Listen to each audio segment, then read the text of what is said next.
In the UK, only 10% of game industry CEOs come from a working class background. Compare that to the 1980s, when a kid from a council estate in Dundee or Sunderland could teach themselves to code, mail off the cassette tape, and become a bedroom millionaire. There was no degree, no social DNA, and no elite connections required, but that window is now firmly closed.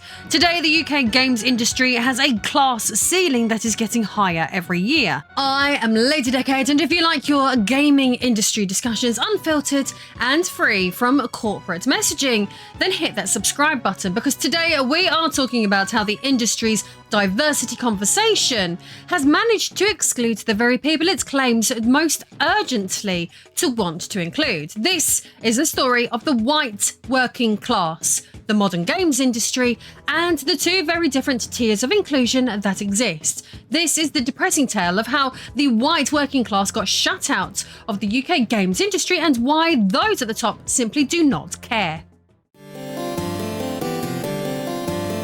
Let me take you back to the 1980s, because I think a lot of people have an incomplete picture of what those years actually looked like in ordinary British homes. My grandmother worked in a factory. She would come home at the end of a long shift and relax in the evenings with her extremely budget ZX81 microcomputer, learning to code and exploring early computer games. She wasn't a tech professional, she hadn't been to university, she was a working class woman from an ordinary background, doing what hundreds of thousands of ordinary people across this country were doing at the time, teaching themselves the language of a technology that was new and exciting and, crucially, affordable. My husband's grandfather was a train driver, and his grandmother was also a factory worker. They bought their son, my husband's uncle, an Amstrad CPC 464 so that he could learn to code, play games, and do his homework on it. These were not unusual families. These were not exceptional circumstances. This was Britain in the 1980s, and what was happening across the country was genuinely remarkable. Both gaming and computing itself had been made cheaper and more affordable for all. And speaking of gaming being made cheaper and more affordable, you can use my links to get 23% off a pre-order of Crimson Desert, 32% off Resident Evil Requiem, or how about 88% off Hogwarts Legacy Collection? You can get up to 90% off thousands of games, and each purchase supports this channel. Or if you really love what I do, gain access to my behind the scenes photos and more by backing the channel over on Patreon. I hope you enjoy the rest of this video. The BBC Computer Literacy Project, which launched in 1982, was rolled out across schools nationwide and created one of the most significant mass computing education programs the world had ever seen. Over 85% of primary schools and 65% of secondary schools opted for BBC Micros as a part of the government's Computers in Schools initiative, and the associated television series generated over 300,000 inquiries to the BBC's support service by the middle of 1983 alone. The technology that made these machines affordable was developed here in the United Kingdom, and the result was that there was proportionately more working class people in this country using home computers and learning to code than almost anywhere else in the world. The ZX Spectrum did not care about your accent. The Commodore 64 did not ask whether your parents were divorced or what your father did for a living. If the code worked, it worked. It was a rare and very brief moment of pure meritocracy that bypassed the British class system almost entirely, and the games industry that grew out of that moment, Rockstar, DMA Design, Bitmap Brothers, the studios behind Lemmings, Sensible Soccer and Grand Theft Auto, was built on the talent that it unlocked. So what happened? What happened is that development moved out of the bedroom and into the professionalised corporate space, and as it did, the gates that the ZX Spectrum had briefly, almost accidentally flung open, were quite quickly slammed shut again. Today, the UK games industry is increasingly gate-kept by university degrees, and the UKie Games Industry Census, the most comprehensive and authoritative analysis of the UK games workforce ever conducted, drawing on data from over 3,200 professionals, puts a number on what that actually means in practice. 62% of people working in the UK video games industry come from households where the main earner worked in a managerial or professional role.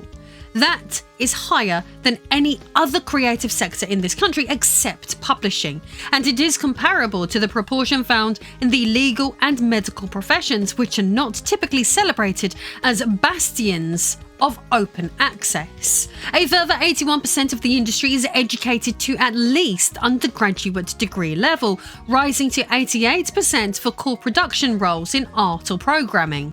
But by making a university degree the gold standard for entry, the industry did not just raise the bar for skill, it raised the barrier of what I am going to call social DNA. And to understand why that matters more here than it would anywhere else in the world, I need to stop for a moment and explain something specifically to my American viewers, because without this context, the rest of this video is going to be half as useful as it should be.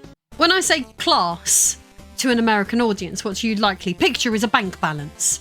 The American dream dictates that money is the ultimate equalizer, that if you win the lottery or build a billion-dollar tech startup or get lucky on the stock market, you are upper class, full stop. That is how the mythology works in the United States, and I want to be clear that I understand why it is appealing, because it is built on a genuine and admirable belief in the possibility of reinvention. In Britain, though, money does not buy you a new class. It never has, and it probably never will. In the United Kingdom, class is a form of social DNA. It is the invisible ink on your birth certificate that never quite fades, no matter how much you earn. You can be a millionaire plumber from a council estate, and to the polite middle class, you are still just a white van man with no taste.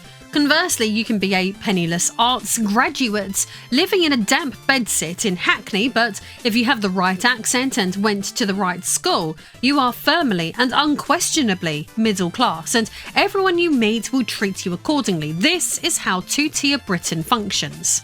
To understand why the UK games industry is hollowing out in the way that it is, you need to understand the three markers that keep the British working class set in stone, regardless of what they earn or achieve. The first is accent and dialect. Before you have finished your first sentence, a British person has already made a series of subconscious judgments about who you are and where you fit. And just to be clear, it's not just what you say, but the vowels you use, the rhythm of your sentences, the regional colour in your voice.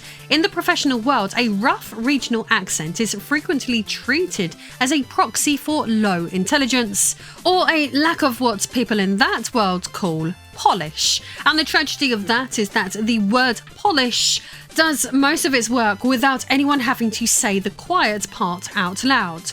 The second is what I would call the broken family trope. Middle-class Britain prizes stability, lineage and discretion above almost everything else. When parts of the British press went after Meghan Markle, for example, commentary from the United States and Markle herself framed most of it as being primarily about race. And while that certainly played a role for some, the British establishment's real objection was something far older and more specifically British. They went after where she was from and the fact that her family was messy. In the UK, a fractured or complicated family background is one of the most enduring hallmarks of being lower class, and it follows you in ways that are genuinely difficult to explain to someone who did not grow up watching them operate, which is kind of ironic considering how broken and fractured the current royal family of this country actually is. The third marker is social capital, the who you know that opens the doors that talent alone does not open. It is the school you went to and whose number your father has. It is the internship that materialises through a family connection. It is the name that gets mentioned in the right room at the right time. This is the currency of the modern games industry, and if you were born without access to it, the degree alone is not enough to buy it. And this is precisely why the 1980s bedroom revolution was so miraculous in retrospect, because the ZX Spectrum and the BBC Micro did not ask for any of those three things. They were genuinely indifferent to your background in a way that the professionalised corporate industry that followed them absolutely is not. And the shift from one to the other represents one of the most significant and least discussed class reversals in the history of British culture. As stated, by opting for a university degree as an entry requirement, gaming raised a barrier to social DNA, and the specific consequence of that in a country where our education system is as deeply uneven, as actively underfunded, and as geographically unequal as it is right now, where the distance between what is available to a child in central London or Brighton and what is available to a child in Clacton-on-Sea or Blackpool or Burnley is staggering, is a class ceiling that is getting higher, not lower, with every passing year. The white working class boys at the bottom of that particular distribution are, as Parliament's own Education Committee described them, forgotten. They are the lowest performing demographic in the UK education system by almost every meaningful measure. They are the least likely to go to university. They are the least likely to have the networks, the vocabulary, the social capital, or the financial runway to absorb the cost of student debt.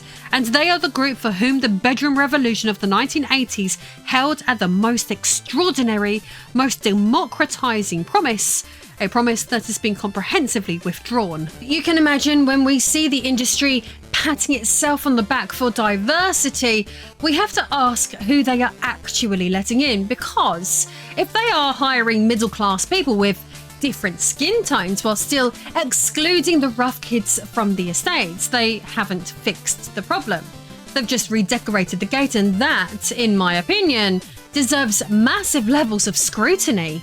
Let us talk about the diversity conversation specifically, because I think the numbers here are genuinely illuminating in ways that do not get discussed nearly enough.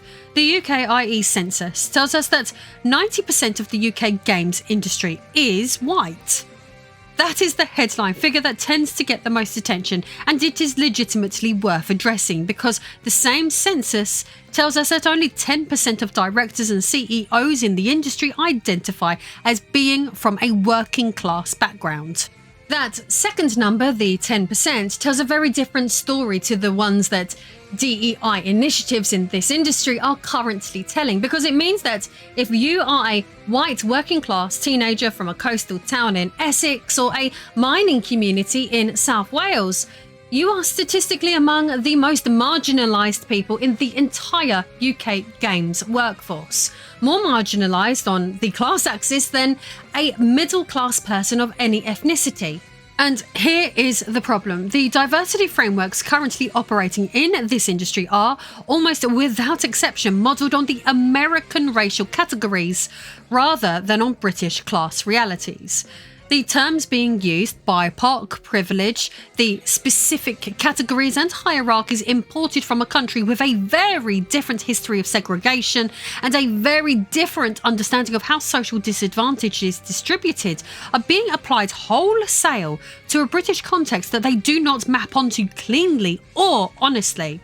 In the United Kingdom, the most significant and most persistent structural barrier has always been class. It was class before it was anything else, and in the vast swathes of this country, it remains the primary determinant of life outcomes in ways that are increasingly invisible to the people running the diversity initiatives, because those people have, almost to a person, never had to reckon with class as an obstacle in their own lives. The most direct example I can give you of how this plays out in practice is Sadiq Khan's Tech Win initiative, the Mayor's workforce integration network, which explicitly targets young black men for opportunities in the tech sector.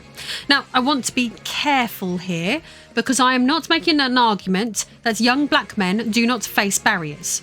What I am arguing is that a programme specifically designed around a single racial category in a city where the white working class is simultaneously the lowest performing demographic in the education system and the group most absent from the upper levels of the creative industries, is a programme that has made a political choice about whose exclusion matters most.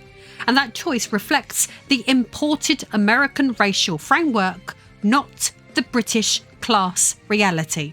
Immigrant families, almost by definition, arrive with a particular kind of drive and ambition. They would not have made the move in the first place if they did not. By the American definition of privilege, many of those families already have more of it than the British white working class families who have been economically stagnant or declining for generations, trapped in a structural immobility that no tech win program has been designed to address, and likely never will be as long as the framework is borrowed from a country with a different problem. While on this part of the video, I want to use a specific geography to show you how this dynamic plays out on the ground, because I think it makes the argument much more concrete than statistics alone can. Lewisham is a borough of London, that my husband and multiple generations of his family come from. They were a part of the community going back to a time when that part of southeast London was one of the poorest inner city boroughs in the capital, a genuine bastion of the white working class and the Cockney culture that gave this country some of its most distinctive creative voices. Think Dickens, think Oliver Twist, think the energy that gave us The Football Factory, Green Street, Lock, Stock and Two Smoking Barrels, Snatch, that particular vein of British working class wit and menace and absurdity that has no real equivalent anywhere else in the world, and that the people who grew up in places like Lewisham, Bermondsey, Deptford and New Cross carried in their DNA. As mass migration and globalisation accelerated through the late 90s and into the 2000s, Lewisham was among the first places in London where the traditional Cockney working class began to be displaced outward, as property prices crept upwards relative to the surrounding areas, as the character of the streets shifted, and as the white British population dropped to the point where today it more or less does not exist as a meaningful demographic in that borough.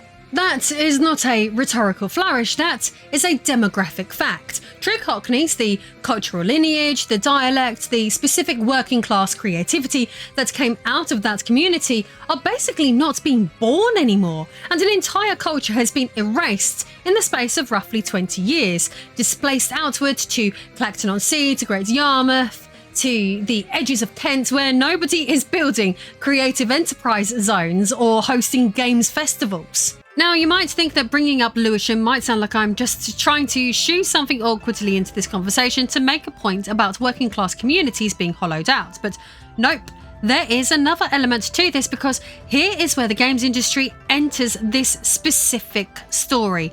The London Games Festival recently chose to designate Lewisham as a creative enterprise zone and runs initiatives there, and the ensemble Showcase, the festival's dedicated BAME initiative, specifically cites the area as a location because, in the words of the people behind it, there are not enough working class Brits in gaming.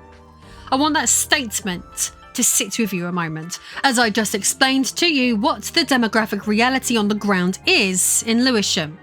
There are not enough working class Brits in gaming. We agree on that wholeheartedly with everything this video is arguing. Lewisham is not where those people are anymore. They were pushed out of Lewisham 20 years ago.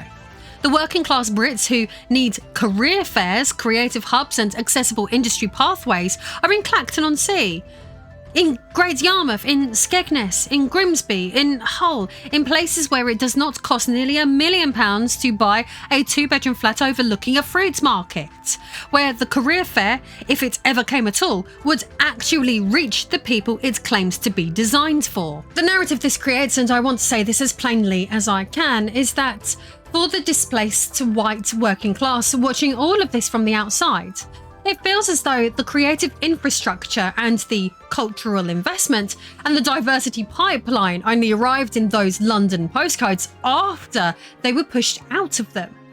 It feels like the industry built its creative hubs in the new London, not the old one, and then decided to call it all inclusion.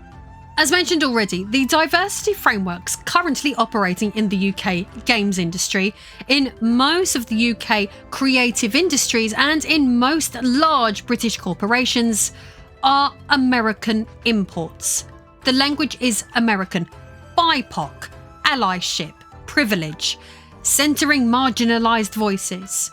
The categories are American, a racial taxonomy built in response to a specific American history of slavery, segregation, and the particular legal structures of the Jim Crow South. The hierarchy of oppression that runs through these frameworks, with race at the top and class somewhere significantly below it, if it appears at all, is a product of the American academic tradition, built in American universities and then exported as a kind of universal moral operating system that other countries were expected to adopt wholesale, regardless of whether it mapped onto their own realities. In Britain, it does not. In Britain, the most significant historical barrier has always been class. The most significant contemporary barrier is still class. The effect of applying a race-first American framework to a country with a fundamentally different structure of disadvantage is that the industry gets to check its diversity boxes by hiring middle-class professionals of various ethnicities. In contrast, the culture of the industry, the social capital, the accents, the unspoken expectations, the entire invisible infrastructure that determines who feels like they belong and who does not, remains exactly as exclusionary as it ever was. You can hire a middle-class minority developer and feel very good about your diversity metrics while still maintaining a fundamentally elitist, fundamentally middle-class culture that excludes the white plumber's son from Sunderland. Just as effectively as it always has, the gate has been given a new coat of paint. The lock has not changed. And the cruel irony at the heart of all of this is that the people making these decisions are almost never aware of their own class position, because class blindness, the inability to see your own social DNA for what it is one of the defining characteristics of the British professional middle class. They went to university because everyone they knew went to university. They got the internship because their parents knew someone. They speak the way they speak because that is how the people around them spoke. And they absorbed it without effort or awareness. And they look out at the games industry and see a racial diversity problem because that is the framework they were handed. And they apply it sincerely and with entirely genuine intent. And they never once think to look at the class ceiling above the heads of the white kids from the estates, because that ceiling is invisible to them in a way that no other barrier in the room is. So what does it actually cost us? What do we actually lose when the games industry becomes the exclusive property of the professional middle class? I would argue that we lose something very specific and very irreplaceable, which is the creative sensibility that gave British gaming its particular character in the first place. Grand Theft Auto was created by DMA Design, a Scottish studio built partly on the energy of exactly the kind of creative restlessness that flourishes when talented people from ordinary backgrounds are given a tool and left alone with it. Lemmings was built in a Dundee bedroom. Sensible Soccer, one of the most beloved football games ever made, came out of a culture that was plugged directly into the working class experience of actually following football, of turnstiles and terraces and the specific irreverent, profoundly British sense of humour that you only really access if you grew up around it. The grit, the wit, the absurdity, the dark comedy, the refusal to take anything entirely seriously while simultaneously caring about it with extraordinary intensity. These are not generic creative virtues. They are specifically and identifiably working class British creative virtues, and they are not replicable by a studio staffed entirely by people who did internships and read design theory at university. When you shut those people out, you do not just create a fairer or unfairer distribution of industry jobs, you change what the industry produces. You move the culture of the medium. And the games that get made start to reflect the sensibilities of the people making them, which is why so much of the modern AAA output feels like it was made by a committee of people who have read about life rather than lived it, who are performing working class or outsider authenticity from a position of considerable comfort and very little genuine exposure to the thing they are trying to evoke. The two-tier system I have been describing is not just in the games themselves, though it absolutely is in the games themselves. It is in who gets to make them. The white working class in the United Kingdom is not a group that needs to be handled delicately with cotton wool. It does not need protection from scrutiny or criticism. It is not above challenge, but it is a group that has been failed repeatedly and systematically by every major institution in this country: educational, political, economic, cultural, and now increasingly legal. And the response of the creative industries, including the games industry, has been to look at the composition of their own workforce, identify the absence of the white working class, and then decide that the framework for addressing absence is the American racial one, which happens to be the one framework that leaves the white working class structurally unaddressed by design.